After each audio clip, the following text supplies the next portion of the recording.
this smile is now turning into a frown because I must face my own poor performance today from my team, Liverpool. Boys, if you just allow me to unload the clip a little bit before you ask me questions about the game. Sit back and listen. 4 words: team selection, set pieces. The 2 big errors, mistakes from Liverpool today. The word shoehorn comes to mind at the minute in terms of shoehorning Florian Wirtz into this team. I think Liverpool still, and maybe himself still, are not 100% clear on his best position. 2 things can be true. Has he had a bad start to his Liverpool career? Yes. He's still part of a team that won the first 7, but of course he could have been a lot better. Do I still think he comes good? 100%. There's no doubt in my mind. And I think rival fans, the 007 stuff, everyone's looking to see what Wirtz can do, rival fans as well. So deservedly gets criticised. And again, where is his best position? And if you drop someone from the midfield to shoehorn him in, today it was Gakpo, tomorrow it might be Szoboszlai that you drop him for. Should you be dropping those people for him? Let me know in the chat right now, Liverpool fans. And the set pieces. Listen, it wasn't a corner. I've seen the replay. It wasn't a corner. I was watching it. But you've still got to defend that corner. And it's a real looping kind of ball to the back stick, which you have to win. That header, once they clear Van Dijk, because again, defensively, he can be such a magnet, right? He's always in the right place to head it out. I think once you clear him and you almost whip it to the back stick like they did today, then there's not any better headers in the Premier League than Virgil van Dijk. So you've always got a chance, especially when your big centre-backs peeling around. His eyes aren't really on Van Dijk. They're all meeting that ball at the far stick. And Salah scores against Liverpool again. Messy goal to concede. And then after that, you're thinking, surely there's got to be some kind of wake-up here to the early alarm bell. And absolutely not. Alisson Becker, one of probably 2 players that can walk away with his head held high today, makes 3 or 4 huge saves in the first half. Munoz, Jeremy, Mateta goes through on goal, and then Mateta slams one in off the post. Would have been unreal. So finish. What if we've got a worse goalkeeper in goal there? We're 5-0 down, guys, in the first half. So again, Arne Slot rips into his team at half-time and Liverpool do come out a lot better. There's chances for Wirtz again. Should he have just left it? I think it was probably going to go in from Szoboszlai, the cross-come shot. Salah gets another shout-out for being totally a ghost today. Isak has a chance on another day. It goes in. Gravenberch hits the post. And the stats, weirdly enough, are 20 shots for Liverpool, which an away team is very good. It shows stat-wise you're on top, you're aggressive, but the stats have lied to me today because what I saw was a comprehensive Crystal Palace performance. They've definitely got our number. Having said that, it's only 1 win in 17 in the league against Liverpool for Palace before today. And Oliver Glasner is a special manager. I got to big up Wharton. I got to big up Kamada, super tidy player. And then Chiesa does score. Again, with the handball, I know Salah's that's going to get brought up. I've watched this 25 times, boys, and I'm not. I'll watch it once and go, he's not handballed that. I'll watch it again and go, he might have, but I'm not conclusive on either. Mm-hmm. Chiesa gets the goal. There's a bit of a fight back, and at that point, I'm thinking, wow, we've robbed it, and it's only a draw. Let's just get out of here, keep that winning record intact. And then another set piece, the throw-in. Again, who wins that header? No one. Mark Gahey wins it again. After everything between him and Liverpool, and I think Kirkes, in that position, you've got to just get rid with your right foot. He's so scared of playing with his right foot, he ends up twisting his body and hooking it out for a throw, and really that should just be going right back up to anyone that can chase it down up top. So listen, Eddie Nketiah gets the goal, and we deserve to lose that game. In a way, I'm happy we've lost this early. We lost at home. No, it will make sense. We lost at home to Forest last season, right? We'd won every game. We lose at home to Forest 1-0. Hudson-Odoi, great finish. It was actually Doyle's birthday. It ruined the whole weekend that we had. But then after that, Liverpool won the next 10 games in a row. So there's almost this thing of like the invincible chat is I knew we weren't going invincible. That's out the window. But learn your lessons now. I think it's a good time to lose almost with a busy period coming up. Straight back in it. I can take this on the chin if it is a response in the next game and we do have a better performance, especially in the first half. But credit to Crystal Palace. They deserve to win. What do you reckon, boys? Completely agree. And I just want to say, it's been coming for Liverpool. It has. The performances and the results could have only carried on for so long. We're not blind. We saw what we saw against the Bournemouths, the Burnleys, all these teams, the Newcastles. I was there. But eventually they run out, and this loss was coming. And again, against a good team, what can I say? If you like you said it well. If Liverpool didn't have Alisson in that first half, or if Palace had just put their chances in the corners, it could have been 3-4, 5-0.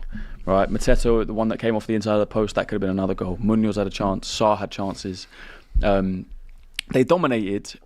The first 45 minutes, they completely dominated. I think Liverpool came back into it a little bit in the second half. They took off Adam Wharton for Will Hughes, which I could not understand. And from that moment, Liverpool were pushing. Get the goal, Chiesa 86th minute, and I'm thinking... Scruffy finish, but you take them all day long. Bro, I'm thinking, here we go again. This is it. Of course they're going to go on. Of course they're going to win. I knew this time it wasn't going to happen. I didn't. I knew. Trust me, because I've thought it wasn't going to happen the past few times. When it came back to 2-2 against Bournemouth, I thought it wasn't going to happen, and it happened. Yeah. Against 10 men Newcastle, it happened. Rio, 16, 17-year-old kid, right? 16 at the time, but he's 17. Yeah. Right, even Atletico Madrid, Burnley defended so well for that 94, 95 minutes. Arsenal one I can accept because it's a moment of quality. Yeah. Do you know what I mean? Where and it was earlier. I think Szoboszlai was 84th minute. Whereas the like Newcastle 90 plus 10 or plus 9. And then today when Chiesa scored, I'm thinking, how? What is this? What is it, like a universe thing that it's just happening? Though. Is it mentality? Yeah, it is. Even so what happened today? Well, if they have their mentality, what happened today? Well, it's just a poor performance, and we didn't actually deserve it. So you can have the mentality to get back in the game, but because you've been poor and the other team have been so much better, probably will lose the game. We were lucky to even be drawing, bro. But the mentality is keep attacking, keep going, 20 shots odd in the second half, nick a goal and get out of there. But we couldn't do that today. You also set pieces, man. You said that you can handle it this early. I think it will be a lot easier for Liverpool fans to handle this if Arsenal don't do their business. Oh yeah, 100%. This is such. I know we'll get onto it, so I'm not going to go off now. Such a big game for Arsenal tomorrow. The swing this weekend, like I said to you just before, if you'd won today and we'd lost, it would be 8 points. Yeah. You've lost today. If we win, it'll be 2. That swing after 6 games is crazy. Arsenal might. We'll get onto it, but we must. We must. And you haven't won there for a while. But anyway, like you say, we will get onto that. So talk to me about that kind of fragility at set pieces today for Liverpool. Hold on. First and foremost, the name's Wirtz. Florian Wirtz. Right. Said 007. Okay. Are we doing that? It's actually 006 in the Prem.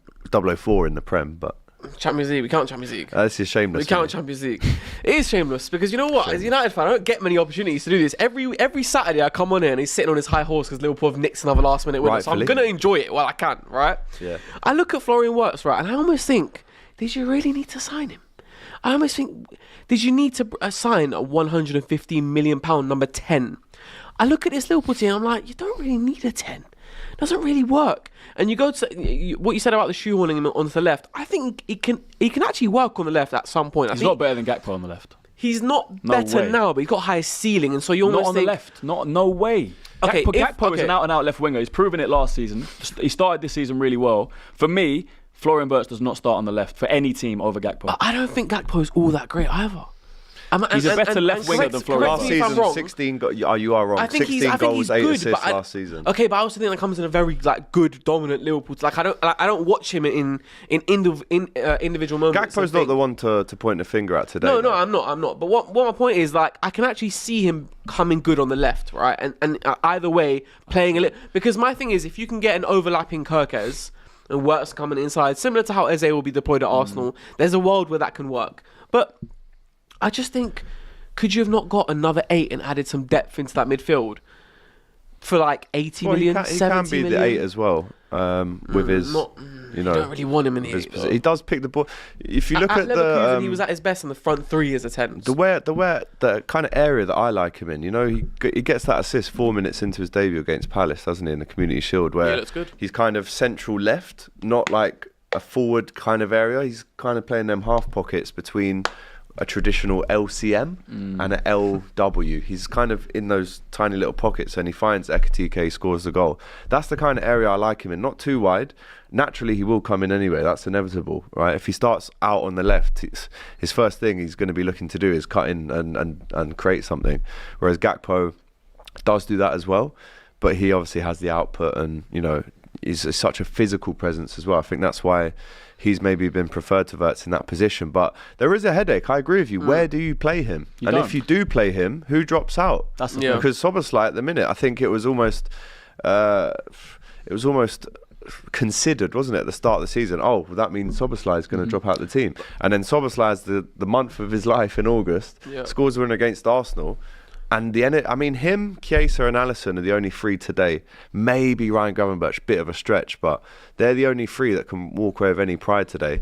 But I agree with you in terms of, I don't think we shouldn't have signed him. I think if there's an opportunity in the market, he's turned down Bayern, he's shown that he wants you. He's just been with Frimpong, been really successful with him. He is world class, and we've seen glimpses of that. He's not world at class. Bayer Leverkusen. He's on his way to be. He might have shown world class quality at Leverkusen. Yeah, that's what I'm he saying. hasn't shown anywhere near that at Liverpool. So to say he's world class now is just not true. No, I said world class at Bayer Leverkusen, and then you said he is world class now. I said, but then I also said at Leverkusen. Yeah, but my thing is, it wasn't really a market opportunity if you had to spend 115 million to get him. Mad. A market opportunity is right. He's got. So 1 year we're left writing him off then? That's him No, I'm done. not writing him off. I'm just saying. And look, hindsight's 2020, right? Just be careful. We play you at Anfield in 2 weeks. Just relax a little bit. You know what I mean? Really, that's when he turns up. But I just think when I look at Gravenberch, McAllister, Szoboszlai, the balance between those three is so good that I just think if you could have got another McAllister type of player to give you some depth in there, because right now, if one of those three gets injured, you're looking at Endo and you're looking at Curtis Jones. It's not horrible, but it's not great. Yeah. So I just think, could you not have actually, get another left winger? You got rid of Luis Diaz. Got Rio.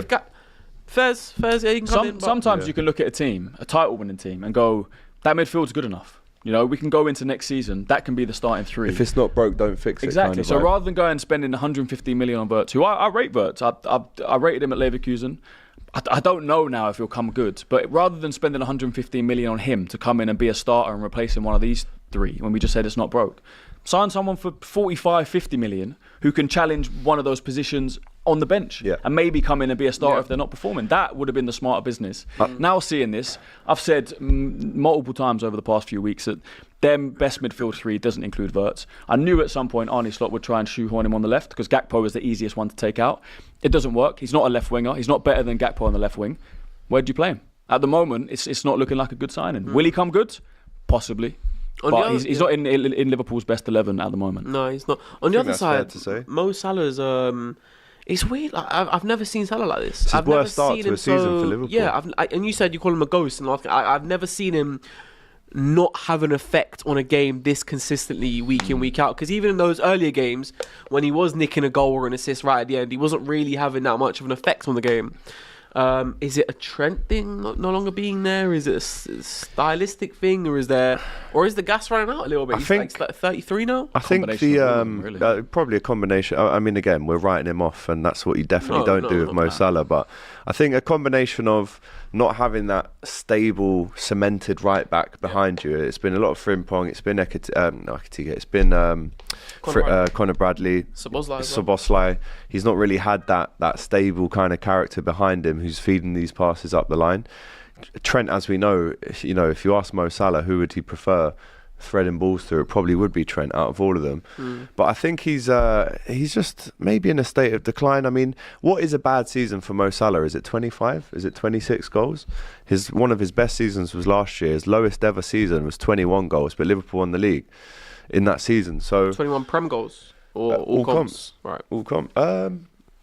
I need to double check that. Maybe it's 25. But again, that was a bad season for Mo Salah. So as long as he at this age, we're not really too bothered in terms of like masterful performances every week. At this age, if you still look at Harry Kane, right? He's just a numbers man. Get the goals, get the assists, get the penalties, get the hat tricks, just rack them all up. Yeah. Have I had a 10 out of 10 performance in this game? Have I tracked back and been the link man and been unselfish? No. I've just scored 2 though, so hold that. So if Mo Salah can still do that, which he did against Atletico, really good finish, if he can still just be the numbers man, then we don't really mind about the performances. But if you're not getting the numbers, then the performances have to be questioned, right? And I think there is a trail now of a few games where he's ghosted a bit. But again, the last thing I would do, even as a Liverpool fan or anyone else should do, is write him off because we know what he can do. Yeah. Just a quick question. What needs to change? Because like you say, the performances haven't necessarily been there this season. It hasn't quite clicked. You know, you've got over the line late, substitutions, Salah popping up, penalties against Burnley, this and that. Yeah. I haven't seen Liverpool have a 90 minutes where I've been like, Neither wow. have I. I think their best half was Everton, first half against Everton. I was agree. like, And Even then it was like Atletico. 35 minutes. it's true. Yeah. And I was expecting, 3-4-0 in the second half, go and win it comfortably. Why is it not clicking? What needs to change? How long have we got? Even the first game of the season, an electric start, and then concede 2 sloppy goals to Bournemouth. I haven't seen a full 90 minutes where I've gone, what a performance, Liverpool. It's a lot of late minute winners, and that's fine. But eventually those kind of fade away, and the control fades in, and the performances fade in, and the fatigue as well. When you keep going that late, do you know what I mean? You're not winning games early. You can't take players off. It does you. And again, it's been like, who have we got on the bench to go and win this game for us? What I'd like to see in our next game against Chelsea, and obviously we have to play Galatasaray away before that, which is going to again add to the fatigue and all that stuff. But I think with the Chelsea game, they've got no real recognised centre backs available, no Cole Palmer. That's the game where you actually show everyone, listen, we lost last week, but here's the statement the champions made. Here's a nice 2-0 victory across 90 minutes. The performance is a good level. That's what I would like to see. That's what I wanted today. But what needs to change? I mean, there has been a lot of chops and changes. Obviously, Ekitike can come back in now. It'll be interesting to see who starts him or Isak. That's just a headache that we'll have all season now, I think, or for as long as both of them are at the club. So I think it's finding and knowing your best 11. It would have helped a lot more if Wirtz was cemented himself in that best 11, but he hasn't. So there's a bit of a midfield imbalance. McAllister's well off it at the minute. Konate defensively prone to more errors than ever. I don't First really half remember from Konate today. I mean, he lost the ball to Mateta. like he hadn't How slept. he's not scored that and Alisson saved it is such a let off for Konate. But there's just, I would say, 3 or 4, but is now growing into 5, 6 players where you go, chance for Wolves, headed away. There's 5 or 6 players now that are off form. Mo Salah's out of form. Obviously, Wirtz is out of form. I would say Konate slips into that bracket as well. Frimpong and Kirkes have both been up and down, and it's starting to grow a little bit, and I don't want to see that. McAllister as well. So get all these guys firing again, and instantly we kind of click back into it. We just got to stop the conceding set pieces, though. That cannot continue. On